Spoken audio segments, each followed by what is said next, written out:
खबरों की सुर्खियों के साथ मैं हूं विजय गोस्वामी। लश्कर कमांडर ने कहा, ऑपरेशन सिंदूर में आतंकी कैंप पूरी तरह तबाह। जम्मू कश्मीर में आतंकी शिविरों पर भारत के हमलों के कई दिनों बाद, ये खबर एक बार फिर सुन लें, जम्मू कश्मीर में आतंकी शिविरों पर भारत के हमलों को लेकर कई दिनों बाद लश्कर कमांडर कासिम का एक वीडियो सामने आया है। वीडियो में स्पष्ट दिखाई दे रहा है कि पाकिस्तान के पंजाब प्रांत के मुरीदके में मरकज तैयबा आतंकी शिविर तबाह हो गया था।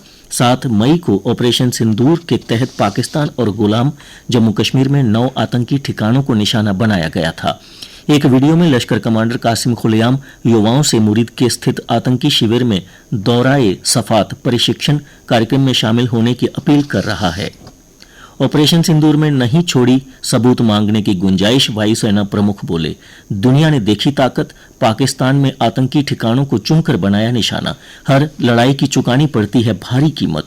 कहा, भारत से सीखे दुनिया कैसे खत्म किया जाता है युद्ध। गेम चेंजर साबित हुई S-400 मिसाइल प्रणाली।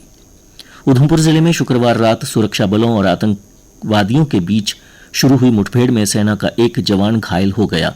अधिकारियों ने बताया कि खुफिया सूचना पर सेना के स्पेशल ऑपरेशन ग्रुप ने सिरजनधार के ऊंचाई वाले इलाके से लगे डुडू पुलिस थाना क्षेत्र में अभियान शुरू किया, जिसके बाद मुठभेड़ शुरू हुई।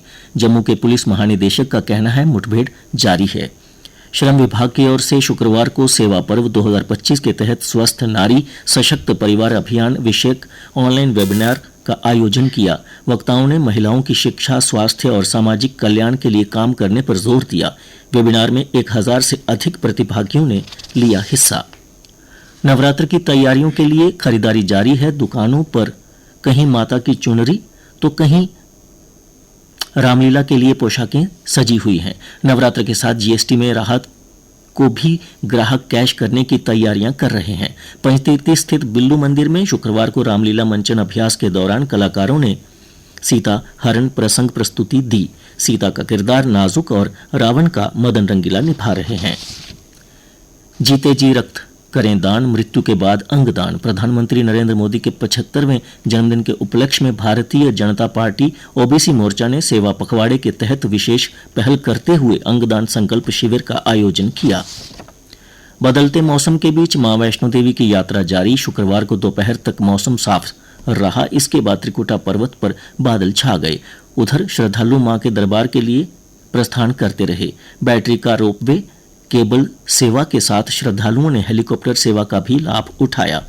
बीते 18 सितंबर को लगभग 2798 श्रद्धालुओं ने मां के दरबार में हाजिरी लगाई, तो वहीं 19 सितंबर शाम 4 बजे तक करीब 2300 श्रद्धालु पंजीकरण करवाकर भवन की ओर रवाना हो चुके। विंटर जोन स्कूलों में लगेंगी अतिरिक्त कक्षाएं। नवंबर तक पाठ्यक्रम पूरा करने का लक्ष्य। अब 8 घंटे चल सकते हैं स्कूल। सीईओ डोडा ने जारी किया आदेश। सीईओ जम्मू अजीत शर्मा ने कहा, स्कूलों में खाली समय में भी पढ़ाई कराई जाएगी। बच्चे अब घर निर्धारित समय के बाद ही जाएंगे।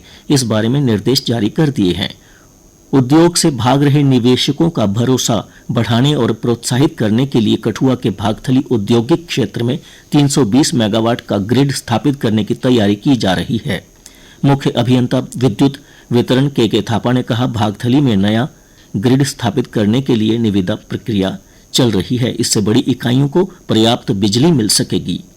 जम्मू कश्मीर की बेटियों ने साहस, कौशल और समर्पण का अद्वितीय प्रदर्शन करते हुए ऑल इंडिया याचिंग रेगाटा में पहली बार शीर्ष 3 में स्थान प्राप्त कर इतिहास रच दिया है। प्रतियोगिता में राजकीय डिग्री कॉलेज कठुआ की एनसीसी कैडेट एससीसी सुनामी ने हेल्म की भूमिका निभाते हुए प्रदेश का नाम रोशन किया। और अब कुछ अन्य समाचारों की जानकारी आपको देंगी मेरी सहयोगी चंद्रमोहिनी।